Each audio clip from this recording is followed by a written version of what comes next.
तो चलिए आज हम भाषा शिक्षण के अंतर्गत बातचीत अर्थात कन्वर्सेशन और दूसरा है वार्तालाप अर्थात डायलॉग्स के बारे में हम आपको बताने जा रहे हैं। हम आपको बता देना चाहते हैं कि इससे पहले मेरा शिक्षा से संबंधित भी वीडियो आपको मिल रहा होगा, जिसमें एम ऑफ एजुकेशन, शिक्षा को उद्देश्य, form of education, nature of education, work of education के बारे में आपको मैं बता चुका हूँ। तो मेरा जो भी यूट्यूब पर वीडियो है वह सभी शिक्षण कार्य में जो प्रशिक्षण प्राप्त कर रहे हैं उन प्रशिक्षणार्थियों के लिए मैं बेस्ट कंटेंट रखने का प्रयास करता हूं, ताकि आप संतुष्ट रहें और आपका ज्ञान जो है वह उच्च कोटि का बन सके।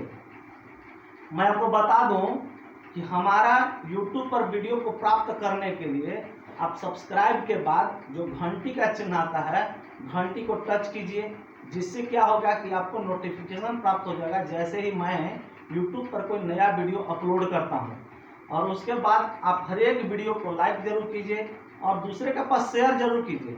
इससे क्या होगा कि अधिक से अधिक शिक्षक प्रशिक्षणार्थी इसका लाभ प्राप्त कर लेंगे और वे जो है सो ज्ञान जो प्राप्त करना चाह रहे हैं शिक्षक बनने के लिए, वह उनके लिए उपयोगी होगा। वे भली प्रकार से छात्रों के सामने अपने आप को प्रस्तुत कर पाएंगे। तो चलिए हम अपने विषय वस्तु पर लौटते हैं और बात करते हैं भाषा शिक्षण के अंतर्गत बातचीत अर्थात कन्वर्सेशन के बारे में।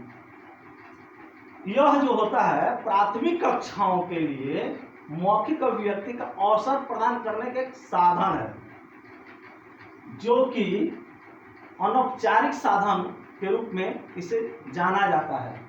यह उत्तम साधन इसलिए कहा गया है क्योंकि विद्यार्थियों को बिना किसी दबाव के उसकी दैनिक दिनचर्या के बारे में सामान्य तरीके से पूछा जाता है। इसमें किसी प्रकार को उन पर कोई दबाव शिक्षक द्वारा नहीं दिया जाता है। तो शिक्षक को चाहिए कि जब भी कोई बातचीत रखे वह इस प्रकार बातचीत रखे जो पता ही न चले कि शिक्षक उनसे कोई मौखिक अभिव्यक्ति करवा रहे हैं, उनकी शुद्धियों अशुद्धियों के बारे में वो जांच करना चाहते हैं। इस प्रकार बिल्कुल ही पता नहीं चलना चाहिए विद्यार्थियों को कि उन पर किसी प्रकार का मानसिक दबाव है। तो हमेशा शिक्षक को ध्यान रखना है कि अगर बातचीत को, कन्वर्सेशन को आप अगर शिक्षण के उद्देश्य के रूप में रखना चाहते हैं तो जो मैं आगे आपको निम्न बातें बता रहा हूँ उस पर विशेष ध्यान रखिए।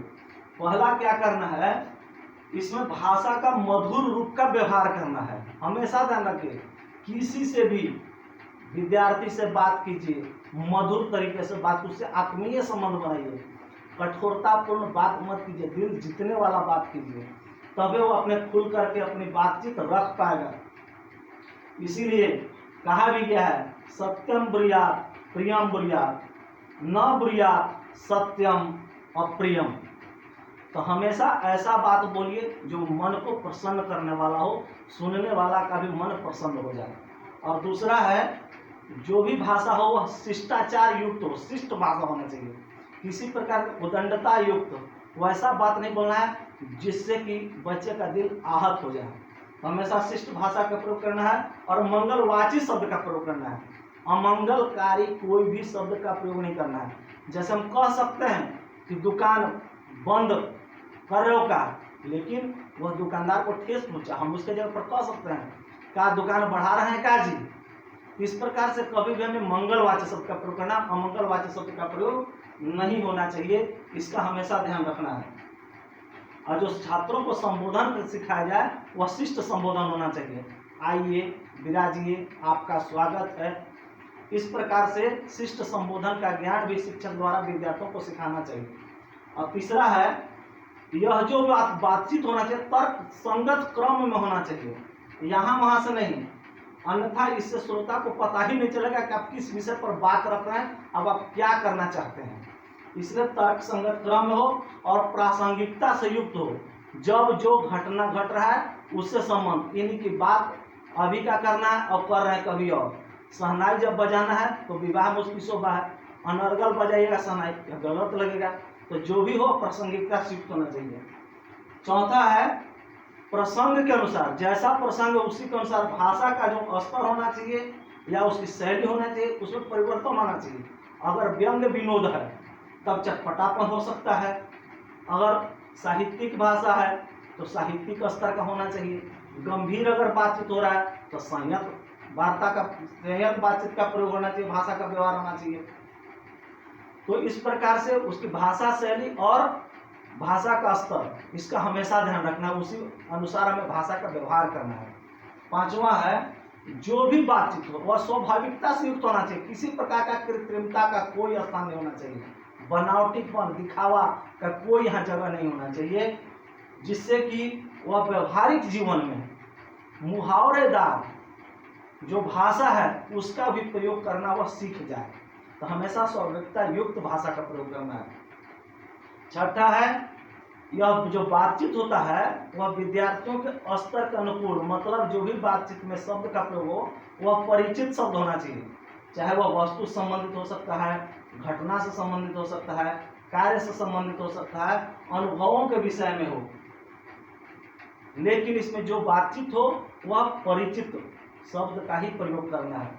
और इसमें स्वतंत्र अभिव्यक्ति करने का मौका देना चाहिए कि विद्यार्थी अपने स्तर से अपने तरीके से बोले कि बिना किसी दबाव के यह होना चाहिए।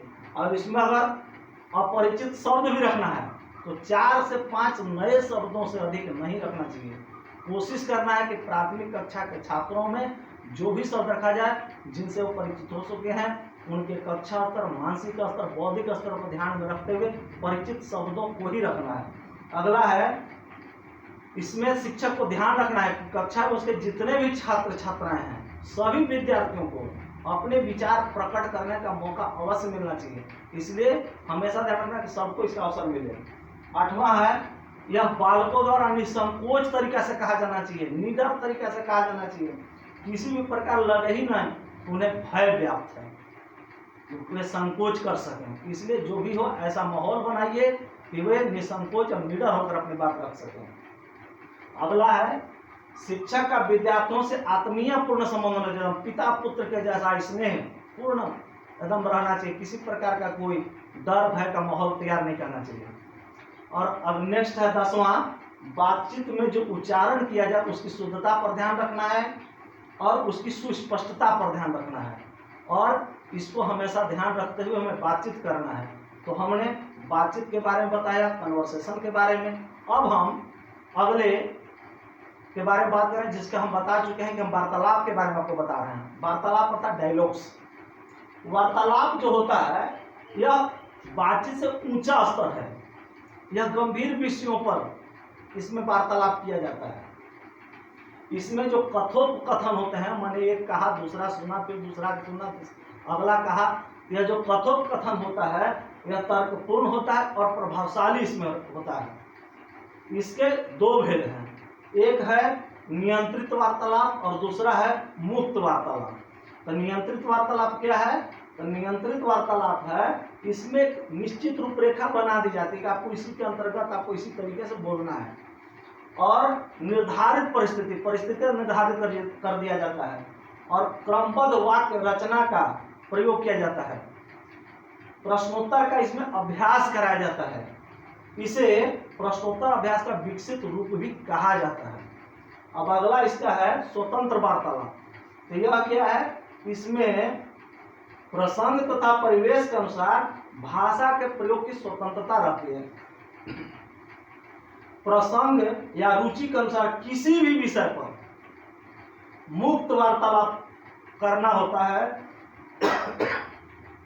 विषय का जो विवेचन होता है और भाषा का प्रयोग होता है, यह अपने अनुसार छात्र अपने अनुसार इसमें करता है। शिक्षक सिर्फ उचित परिवेश का निर्धारण करता है, न कि वाक्य के सांचे का वह निर्धारण करेगा और न ही प्रश्न एवं उत्तर का ही निर्धारण नहीं करेगा वह। तो हमेशा ध्यान रखना है कि शिक्षक द्वारा इसमें उचित परिवेश का निर्धारण किया जाता है। अब शिक्षण को उद्देश्य बनाने के लिए शिक्षक को इसमें निम्नलिखित बातें ध्यान रखनी चाहिए। पहला है कि जो भी हमको वार्तालाप का विषय वस्तु रखना वह निश्चित होना चाहिए, पहले से निश्चित हो जाए कि हमको इस पर ही वार्तालाप करवाना है। ताकि छात्र जो है उसको एक दूसरे से संबंधित कर सके, सुसंबंधित करके वे सीख सके, उनको सिखाया जा सके कैसे वार्तालाप किया जाता है। और दूसरा है कक्षा में जो भी वार्तालाप का विषय वस्तु हो वह चित्र से संबंधित हो सकता है, घटना से संबंधित हो सकता है, कहानी से संबंधित हो सकता है, या सामाजिक प्रेरणास्पद देने वाला चलचित्र रखा जा सकता है वार्तालाप का विषय वस्तु के लिए। तीसरा है यह सरलता से कठिनता स्तर को जाना चाहिए। हमेशा ध्यान रखिए छात्रों के मानसिक स्तर को, बौद्धिक स्तर को ध्यान में रखते हुए सरल भाषा से कठिनता को जाना चाहिए। चौथा है इसमें शिक्षक को हमेशा ध्यान रखना है कि प्रत्येक विद्यार्थी को भाग लेने का पर्याप्त अवसर मिल जाए। और पांचवा है प्राथमिक कक्षा में अगर आप वार्तालाप करवा रहे हैं तो समय का निर्धारित रख लेना है कि हमको कितना देर कराना है। छठा है इसमें जो भी विचार रखा जाए या भाषा रखा जाए वह विचार और भाषा जो स्वाभाविकता से युक्त हो, उसमें कृत्रिमता का कोई स्थान, दिखावटी बनावटी का कोई स्थान नहीं होना चाहिए, जिससे कि अपने तरीके से विद्यार्थी रख सके। सातवां है शिक्षक की उपस्थिति में ही वार्तालाप होनी चाहिए। हमेशा ध्यान रखिए वार्तालाप जब भी हो डायलॉग्स का प्रयोग यह शिक्षक की उपस्थिति में हो, इसमें अनुपस्थिति नहीं होना है शिक्षक को, तभी इसकी प्रगति है, तभी इसकी सार्थकता है। अगला है अगर विद्यार्थी द्वारा अशुद्धि किया जाता है तो उसको शुद्धि करने का अप्रत्यक्ष संकेत शिक्षक द्वारा विद्यार्थियों को दिया जाना चाहिए। अगला है शिक्षक द्वारा सबसे पहले आदर्श प्रस्तुतिकरण कर देना चाहिए कि हमें किस प्रकार वार्तालाप रखने का तरीका क्या है। इसका एक ढंग, एक डेमो शिक्षक द्वारा पहले रख देना है, आदर्श वाचन कर देना है, उसके बाद ही विद्यार्थियों से हमें वार्तालाप कराना है। इस प्रकार से अगर शिक्षक का जो वार्तालाप होगा उसमें जो भाषा का प्रयोग होगा शिक्षक द्वारा वो अगर शुद्ध होगा तब छात्र भी उसे शुद्धतापूर्वक ग्रहण कर सकेंगे और शुद्धतापूर्वक व्यक्त कर सकेंगे। तो आज का मेरा वीडियो इतना ही, धन्यवाद।